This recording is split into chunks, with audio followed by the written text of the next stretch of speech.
Masyarakat muslimin rahimakumullah, wadillah kita senantiasa mengucapkan syukur kepada Allah Subhanahu wa taala pada siang ini kita masih diberikan nikmat sehat, umur, nikmat iman dan Islam, nikmat kesempatan dan berbagai macam nikmat lainnya, sehingga kita dapat melaksanakan kewajiban kita dan kita suatu berjamaah di masjid yang mulia. Mudah-mudahan apa yang kita amalkan pada siang ini diterima oleh Allah Subhanahu wa taala. Salawat serta salam sebuah senantiasa tercurah kepada Nabi Muhammad sallallahu alaihi wasallam, keluarganya, sahabatnya, dan mudah-mudahan juga rahmat dan tercurah kepada umatnya yang senantiasa istiqomah dalam jalan kebenaran. Wassalamualaikum warahmatullahi wabarakatuh. Bagaimana biasa setiap hari Senin pada zuhur dan ajaran Islam untuk meningkatkan wawasan kita, iman kita, yang insyaallah pada siang ini akan dibawakan hadis-hadis dari kitab Bulughul Maram yang akan disampaikan oleh Kiai Haji Abdul Qais Sadiq MA. Mudah-mudahan apa yang disampaikan nanti bermanfaat kita semua. Sebelum kita mulai acara ini, mari kita baca basmalah bersama-sama. Bismillahirrahmanirrahim. Assalamualaikum warahmatullahi wabarakatuh. Bismillahirrahmanirrahim. Alhamdulillahillazi arsala rasulahu bil huda wa dinil haqq yuzhirahu 'ala dini kullihi wa kafa billahi shahida. Asyhadu an la ilaha illallah wahdahu la syarika lah, lahul mulku wa lahul hamdu wa huwa 'ala kulli syai'in qadir. Wa asyhadu anna Muhammadan abduhu wa rasuluhu al-basyirun nazir. Allahumma shalli wa sallim ala habibika wa nabiyyika Muhammad allazi arsalahu basyiran wa nazira wa da'iyan ila Allah bi iznihi wa sirajan munira wa ala alihi wa ashabihi wa man da'a bi hadihi wa sara ala nahjihi wa istana bi sunnatihi wa jahada bi sabilillahi haqqa jihadihi ila yaumil qiyamah. A'udzubillahi minasyaitonir rajim. Bismillahirrahmanirrahim. Laqad kana lakum fi rasulillahi uswatun hasanah liman kana yarjullaha wal yawmal akhir wa dzakarallaha katsiran. Qala Rasulullah sallallahu alaihi wasallam, la yu'minu ahadukum hatta akuna ahabba ilaihi min nafsihi wa walidihi wa waladihi wan nasi ajmain. Rawahu al-Imam Muslim. Jemaah yang dimuliakan Allah Subhanahu wa taala, alhamdulillah begitu banyak nikmat dan anugerah karunia fasilitas hidup yang telah diberikan kepada kita. Sulit untuk kita bisa menghitung, bahkan kita sudah banyak yang lupa, nggak tahu dari nikmat-nikmat. Dan hanya kewajiban kita untuk terus mensyukurinya dengan meningkatkan ketakwaan kita kepada Allah Subhanahu wa taala melalui ibadah, amal soleh, ketaatan didasari ilmu dan keyakinan. Mudah-mudahan kegiatan kita saat ini setelah kita menunaikan ibadah salat subuh berjamaah bagian dari peningkatan ketakwaan kita kepada Allah Subhanahu wa taala. Dan ketika hadir di sini ada sholat berjamaah yang pahalanya 27 kali lipat. Dan ketika kita melangkahkan kaki ke masjid, seluruh langkah kita menghapus dosa-dosa kita dan mengangkat derajat kita. Dan ketika kita lanjutkan dengan ilmu bahwa apa yang kita lakukan saat ini adalah bagian dari cara kita menuju surga, karena barang siapa yang pergi menuju berangkat untuk belajar ilmu, maka dia dimudahkan oleh Allah Subhanahu wa taala menuju ke surga. Mudah-mudahan kita sudah dekat ke surga insyaallah. Salawat dan salam kita sampaikan kepada kedua uswah Rasulullah Muhammad bin Abdullah, sahabat, para tabi'in, para ulama, para sholihin yang setia, yang loyal kepada Rasulullah SAW. Ya mau rahmatullah, saya tanya, sekarang bulan apa nih? Hah? Bulan apa yang benar? Yang jelas bulan Desember kan?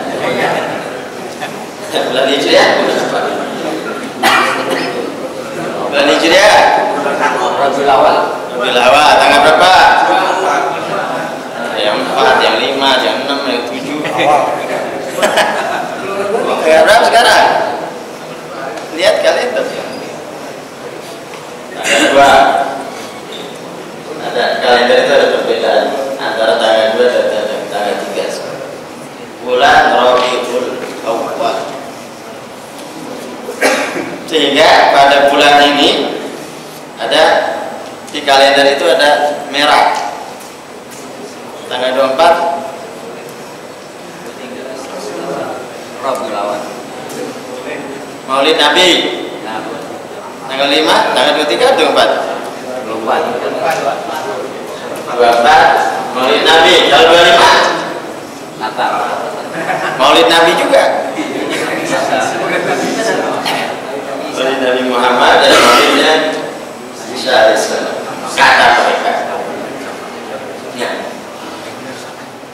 Bapak-bapak ibu sekalian, begitu ramai, begitu marak di bulan Rabiul Awal peringatan Maulid Nabi Muhammad SAW. Bahkan nggak tahu tahun ini ada nggak di istana.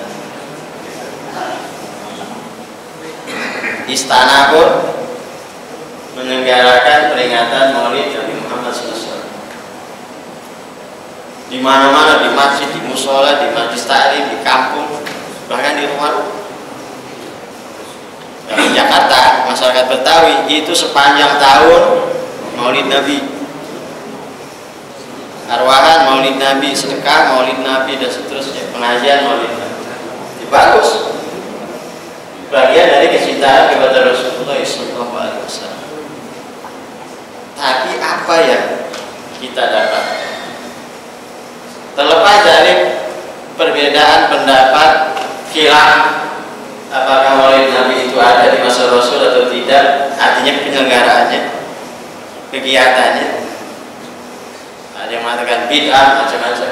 Terlepas dari itu, bahwa yang paling penting bagi kita adalah bagaimana kita mencontoh, meneladani Rasulullah SAW, terutama di bulan dilahirkannya Rasulullah SAW.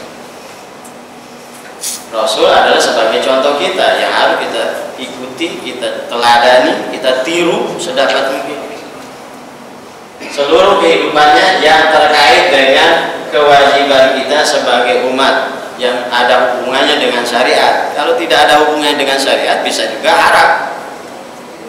Mengikuti Rasul ada yang haram.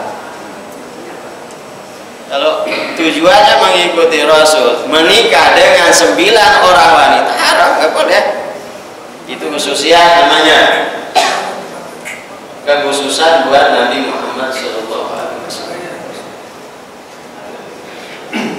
yang terkait dengan syariat. Makanya alaikum bisunnati wa sunnatil khulafai rasyidin alaihi. Kalian harus berpegang teguh dengan sunnahku. Maksudnya adalah syariat. Jamaah rahmatullah, itu yang harus kita selalu berkomitmen untuk mengikuti, menteladani, mencontoh Rasulullah SAW dalam syariatnya. Syariat itu ada ibadah, ada akhlak, ada muamalah, dan seterusnya. Kehidupan kita dalam beragama. Nah, sekarang bagaimana ketika di bulan ini ada yang namanya Natalan, ada yang namanya Tahun Baru. Boleh nggak kita mengikutinya sebagai umat Islam? Kira-kira boleh nggak ikut Natal? Hah? Ada orang bilang kalau begitu nggak ada toleransi. Gimana tuh? Terkait akidah. Nah, harus kita bedakan antara toleransi dalam masalah muamalah dan dalam masalah akidah. Dalam masalah akidah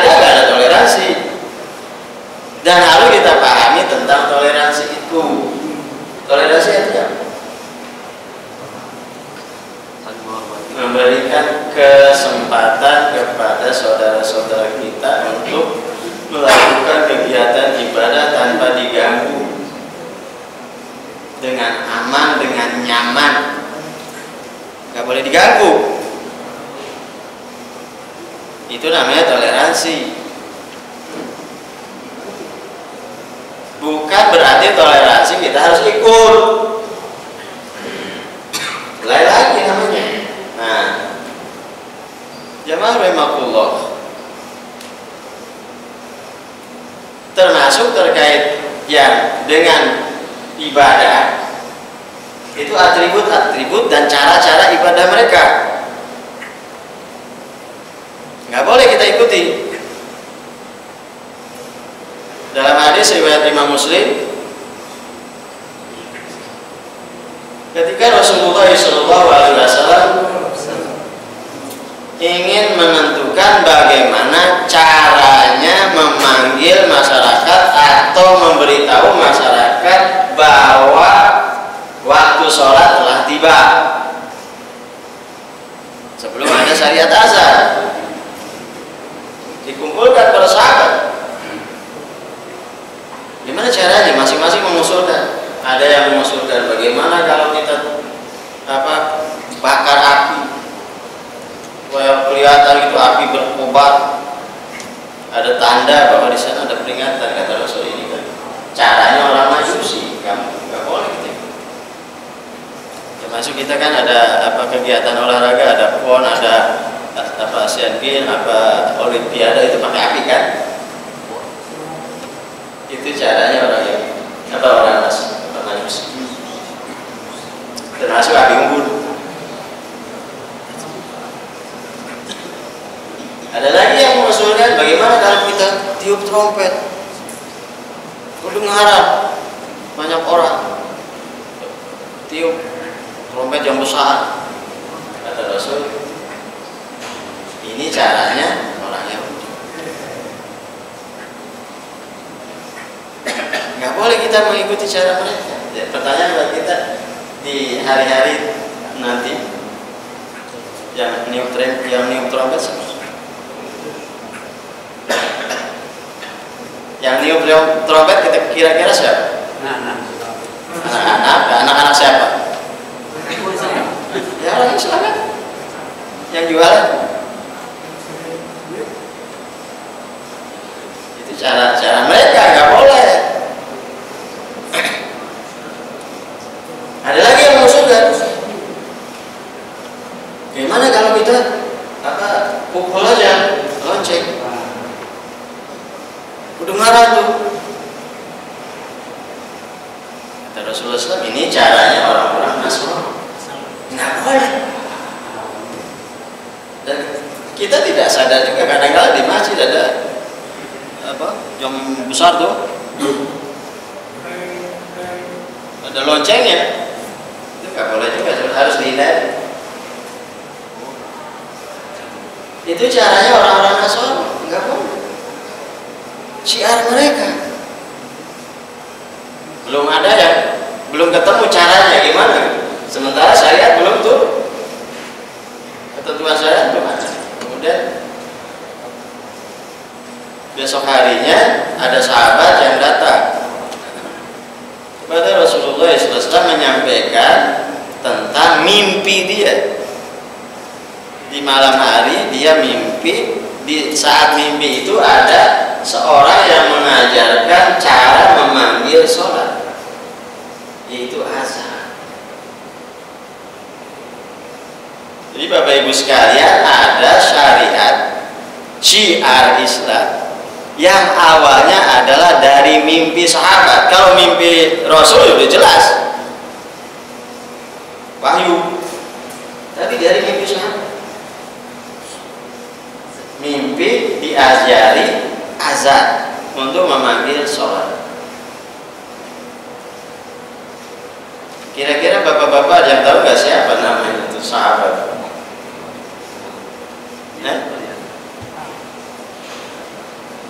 Ada nggak yang tahu siapa sahabat tuh? Namanya siapa? Ini? Bukan, kalau bilang itu muazin.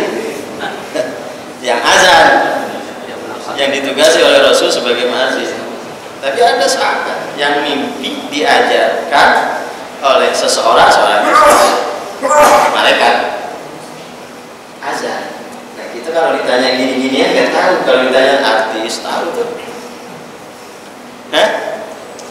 Kalau ditanya bintang bola nggak tahu kan? Siapa bintang bola sekarang? Top skor siapa? Ronaldo masih? Messi? Apa lagi?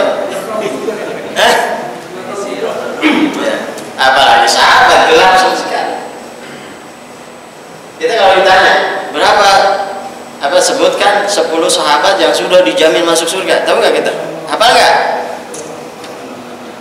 Ingat nggak? Pernah dengar kan? Tapi dengar gitu aja nggak dihafalin nggak deh. Padahal kalau kita mencintai mereka, kalau kita mengikuti mereka, kita masuk surga bersama mereka. Tapi kalau kita mencintai artis, selebriti, bintang-bintang yang gak jelas itu, ya nanti kumpulnya sama mereka di akhirat. Gak tahu di mana kumpulnya. Sahabat yang dimaksud adalah Abdullah bin Zaid. Silakan baca. Namanya Abdullah bin Zaid. Dia mimpi diajarin azan, memanggil sholat. Kata Rasul, ini yang kita inginkan. Kemudian Rasulullah SAW menetapkan bahwa azan sebagai cara untuk memberitahu masyarakat datangnya atau tibanya waktu sholat. Itulah pilihan. Yang berbeda dengan Majusi, yang berbeda dengan Nasoro, yang berbeda dengan harus beda. Terkait dengan masalah simbol-simbol syiar-syiar itu tidak boleh kita ikuti. Mohon maaf sekarang ada nggak di kantor ini pohon Natal? Ada nggak? Nggak ada. Tapi pada umumnya banyak di kantor-kantor, apalagi di swalayan. Kalau Bapak datang ke wali kota pasti ada. Nah, itu syiar, itu simbol agama, keyakinan mereka. Ada atribut-atribut pakai topi apa tuh namanya?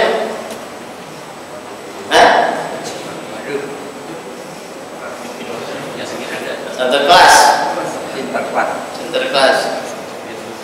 Itu juga simbol mereka. Kita pakai. Kalau di swalayan pelayan toko apa namanya? Pramniaga. Nah, itu juga kadang-kadang dipaksa itu nggak suruh pakai itu. Itu nggak boleh. Karena syiar itu syiar agama mereka.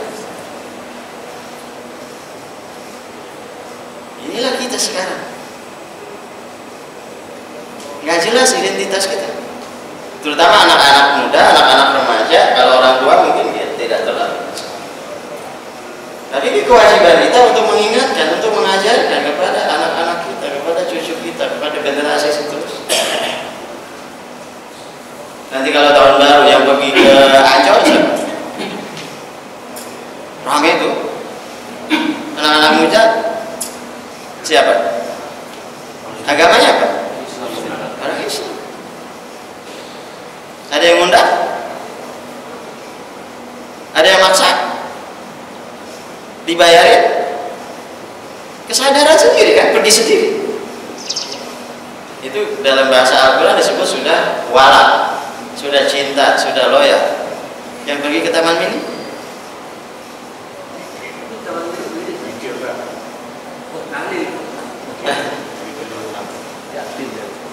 Bahkan bayar mungkin ya. Monas dan seterusnya. Ya orang kita semuanya. Rasulullah SAW bilang dalam hadis ada di Bulughul Maram ayat hadis 143. Man tashabbaha biqaumin fahuwa minhum. Barang siapa yang menyerupai, yang meniru, mencontoh, mengikuti orang-orang satu kaum itu siapa aja, maka dia bagian dari kaum itu. Dalam hal ini kaitannya dengan masalah-masalah syiar ibadah, akidah, ikut niup trompet. Mungkin nggak tahu, kalau nggak tahu sih harus diberitahu. Kalau tahu, ikut bakar kembang api, nungguin sampai jam 00. Ada yang pergi di tempat-tempat tadi, ada di rumah juga nungguin juga di rumah depan televisi. Sama aja dengan pergi ke sana dan di dalam rumah.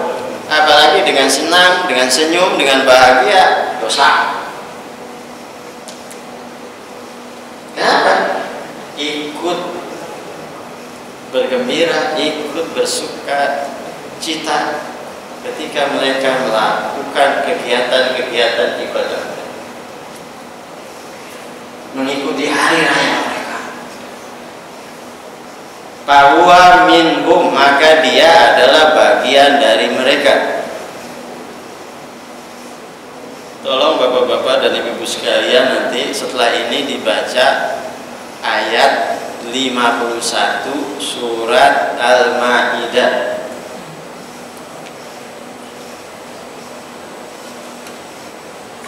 Ayat 51 surat Al-Maidah. Auzubillahi minasyaitonirrajim. Ya ayyuhallazina amanu la tattakhizul yahuda wan nasara awliya.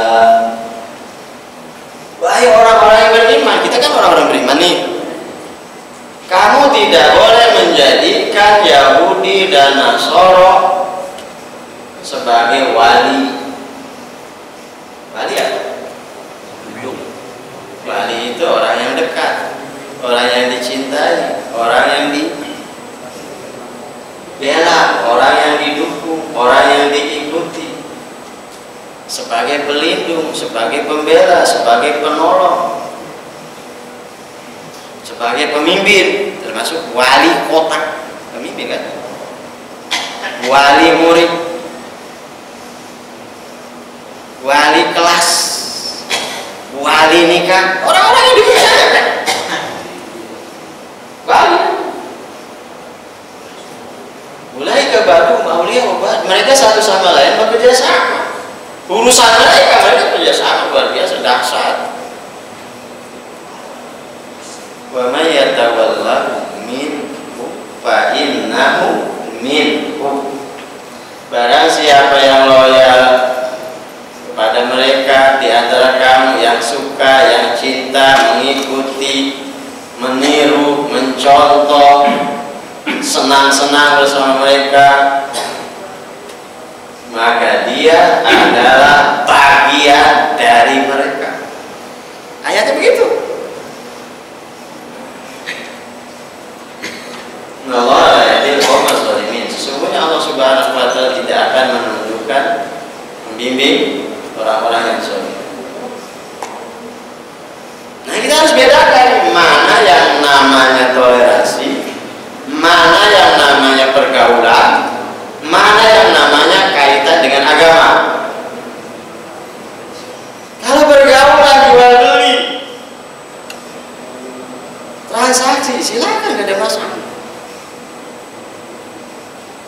Rasulullah SAW ketika di Madinah, seluruh pasar itu dikuasai oleh Yahudi. Ke pasarnya belinya dengan Yahudi, jual beli pada Yahudi. Ada pasar Bani Qainuqa, ada pasar Bani Nazir, ada pasar Bani Qainuqa. Ke situ dia, nggak ada masalah. Rasulullah SAW ketika ada tetangganya Yahudi sakit, menjenguknya.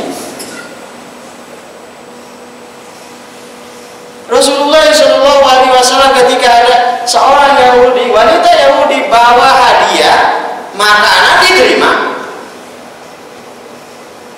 Rasulullah SAW ketika meninggal, baju perahnya berada di rumah seorang Yahudi. Kenapa? Rasul menggantikannya kepada seorang Yahudi dalam hal muamalah.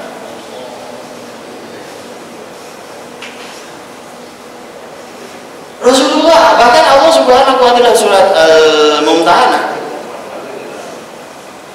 Allah tidak melarang orang-orang yang beriman untuk berbuat baik, berlaku adil kepada orang-orang kafir yang tidak memeranginya, yang tidak memusuhinya. Ilustrasi gini, ada suatu peperangan antara orang kafir dengan orang yang beriman di medan perang, ya halal dalam mereka ketika peperangan pertempuran. Tapi ketika ketemu di jalanan nggak boleh dibunuh, karena bukan medan perang, jalanan. Ketika di rumahnya tetangga kita, ternyata dia tetangga kita, nggak boleh dibunuh karena bukan medan perang. Bapak Ibu sekalian, Islam itu sangat toleransi.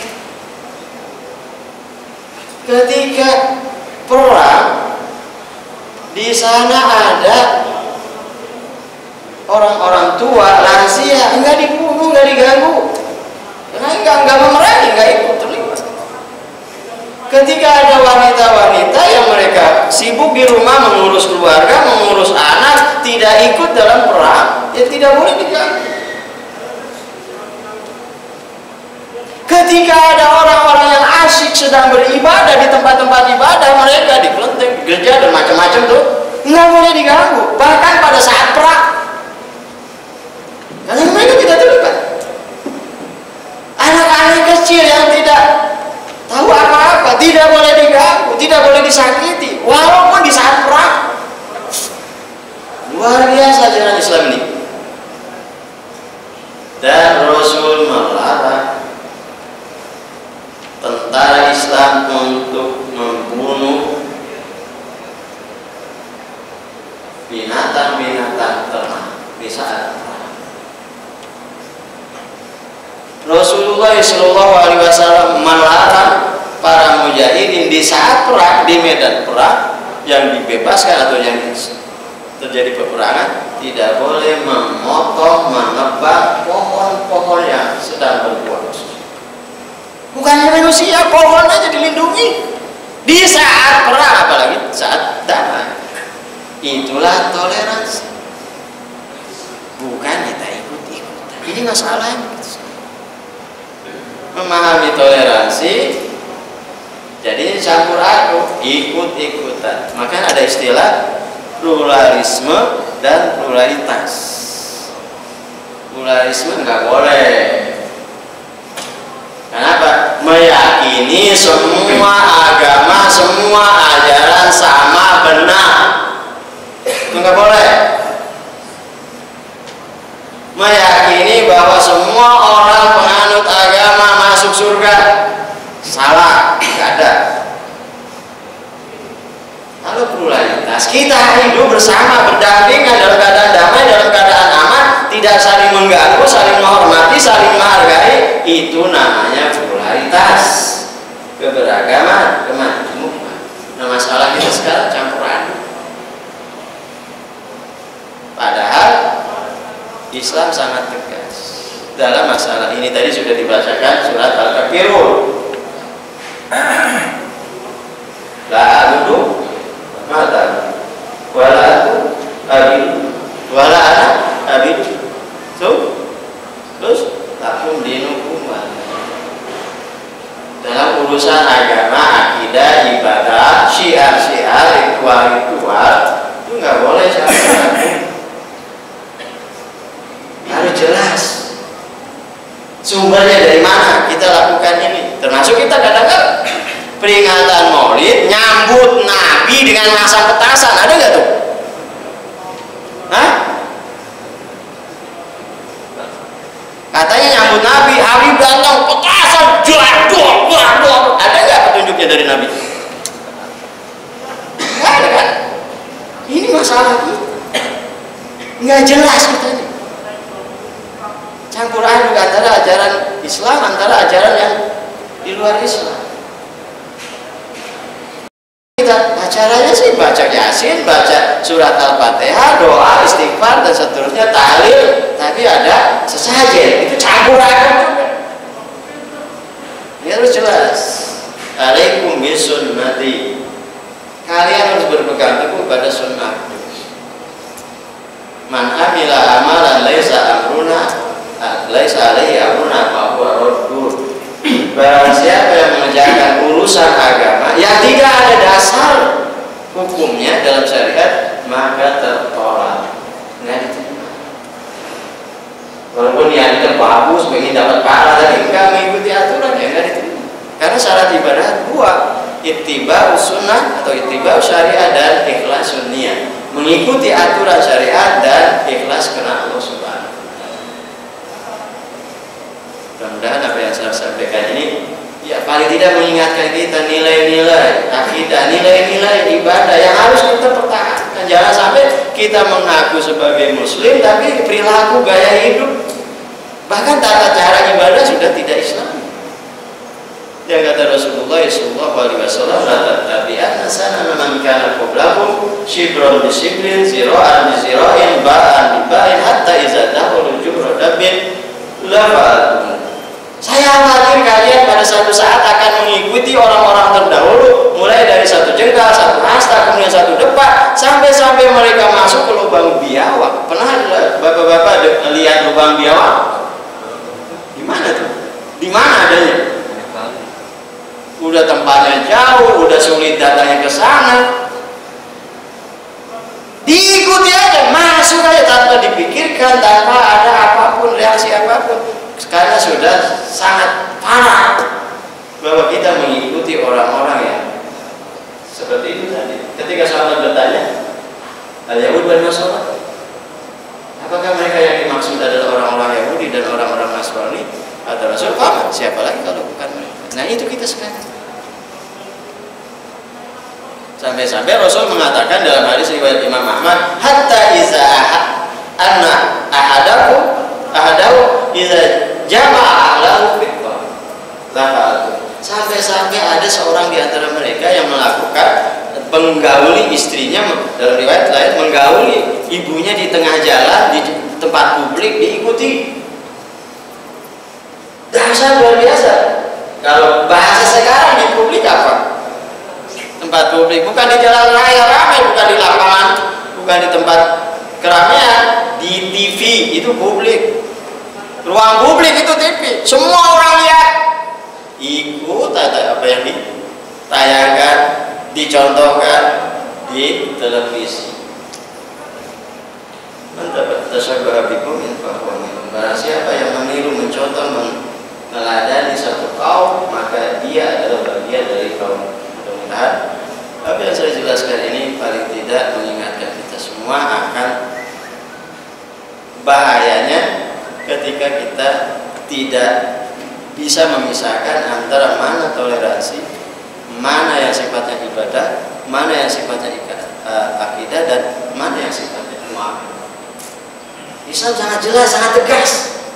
Tidak ada yang terbaik dalam ajaran di dunia ini selain Islam dalam masalah hubungan sosial, termasuk dengan orang-orang non-Muslim. Assalamualaikum warahmatullahi wabarakatuh.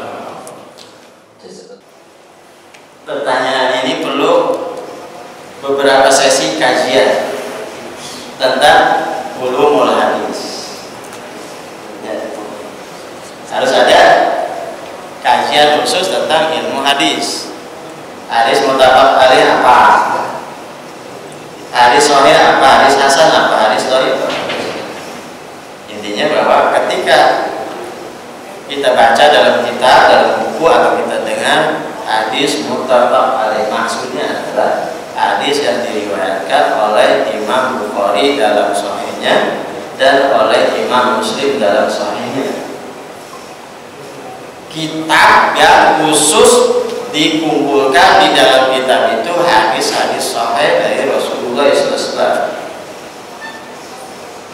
Begitu juga kalau hadis misalnya riwayat Imam Bukhari, maksudnya Bukhari ada dalam sahihnya. Kalau diambil dari luar sahih Bukhari, Imam Bukhari banyak kitabnya, ada Al-Mufrad dan yang lain-lain. Tidak semuanya hadisnya hadis sahih, harus dijelaskan hadis ini diriwayatkan oleh Imam Bukhari di dalam kitab Adabul Mufrad. Kalau hadis sahih Bukhari ada hadis riwayat Imam Bukhari, maksudnya adalah sahih Bukhari. Hadis riwayat Imam Muslim, maksudnya hadis sahih Muslim. di kitab sahih. Ketika ada hadis diriwayatkan dengan derajat muttafaq alaih, itu derajat tertinggi kedudukannya secara hukum syariat, landasannya adalah di bawah satu tingkat di bawah Al-Quran. Hadis apa lagi? Muttafaq alaih. Kemudian hadis riwayat Bukhari, ada riwayat Muslim dalam sahih. Terus kemudian apa hadis sahih? Hadis sahih adalah hadis yang memenuhi persyaratan ilmiah, baik dari sisi sanad maupun dari sisi matan, sudah memenuhi kriteria ilmiah yang telah ditetapkan oleh para ulama hadis. Itu namanya ada syarat-syaratnya. Begitu juga hadis-hadis hasan dan seterusnya hadis lain. Makanya tidak bisa dijelaskan jawabannya dalam waktu yang singkat ini, kecuali harus ada sesi untuk kajian ilmu hadis. Terima kasih. Mungkin ada yang lain. Kalau ada, tadi disinggung tentang pembimbing ilmiah menurut Islam dari hadis, dari ayat-ayat Quran juga. Beberapa waktu yang lalu saya dapat informasi bahwa ada beberapa ulama atau ustaz-ustaz dikumpulkan di Islamic Center, di bulan informasinya bahwa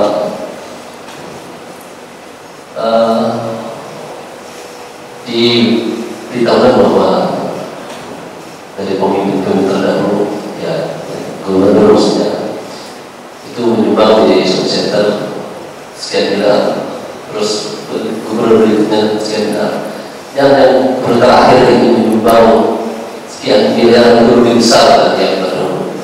Nah, mungkin kualitasnya kalau paham lengkap saya, ini suatu pengiringan maksud saya, bahwa mengatakan bahwa gubernur yang sekarang itu mendirikan lebih tinggi dari yang sebelumnya. Artinya mereka diberikan pandangan bahwa gubernur sekarang itu memberikan yang lebih baik. Nah, apakah ini juga akan mengganggu keyakinan akidah kita untuk sebuah pemahaman bahwa memilih pemimpin itu harus orang-orang yang beriman dari ayat yang lain? Sekian, gimana? Orang kaya itu sebanyak-banyak boleh. Kenapa itu bermasalah? Masalahnya kemudian apakah bantuan itu bisa barter dengan kekuasaan? Nah, dengan orang membantu kemudian kita, ada orang membantu kita, saya beri mobil kamu, saya beri rumah kamu, kemudian lalu kita ikut dia untuk melakukan maksiat, ikut dia untuk melakukan perbuatan dosa dan seterusnya. Ya, orang beriman adalah kita harus cerdas. Ya, orang membantu silakan membantu, apalagi dia pejabat, tanggung jawab dia, nggak diminta juga harus membantu. Tapi masalahnya kita jangan terbuai, jangan tertipu. Hebat aja, lebih bagus berani dia. Apa yang lebih bagus? Nah, ini juga masalah kita.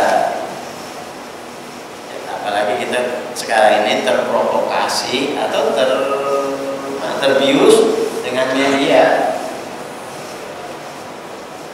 Lembaga-lembaga survei, ya media punya dia.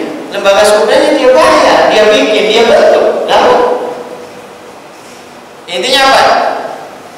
Tidak ada yang bisa mengalahkan kebatilan setelah Allah tentunya, kecuali kita bersatu kompak. Kalau kita masih bercerai-berai, maka kebatilan yang akan unggul. Hakun bila nizomin yaglibul batilu binizom. Kebenaran yang acak-acakan, kebenaran yang tidak teratur, kebenaran yang tidak terstruktur, kebenaran yang tidak kompak, maka akan mudah dikalahkan oleh kebatilan yang tersistemik, teratur, tertib. Mereka sebentar ya, belum jelas kan sampai saat ini. dari mengingatkan kita tadi ayat, masih banyak ayat, tapi di antara ayat 51 surat Maidah, kemudian ayat la yattakhizul mu'minuna al-kafirina awliya'a min dunil mu'minin. Surat Al-Imran ayat 28, silakan juga baca. Itu ayat-ayat akidah terkait masalah pemimpinan. Apa kaitannya dengan hukuman akidah kita, ibadah kita? Karena dalam Islam pemimpin itu pemimpin sholat. Kalau orang kafir mimpin sholat kita, pergi ke masjid atau kita yang pergi ke sono dan mengaku semua aturan undang-undang dan seterusnya? Itu maksudnya terkait dengan masalah. Makanya dalam Imam Ghazali bilang kepemimpinan itu ditugasi atau bertugas bertanggung jawab untuk memelihara agama dengan negara dan mengelola negara dengan agama itu. Kepemimpinan dalam Islam itu memelihara agama dengan negara dan mengelola negara dengan agama. Itulah kepemimpinan Islam. Kasih. Lagi, mungkin satu lagi. Kalau nggak ada kita cukupkan ya, karena beda dari masalah. Terserah kepada saya menyampaikan ilmunya kepada semua orang, mudah-mudahan semua nanti dapat Allah Subhanahu wa Ta'ala. Kita tutup dengan doa penulis. Subhanallah wa bihamdihi asyhadu an la ilaha illa anta astaghfiruka wa atubu ilaik. Assalamualaikum warahmatullahi wabarakatuh.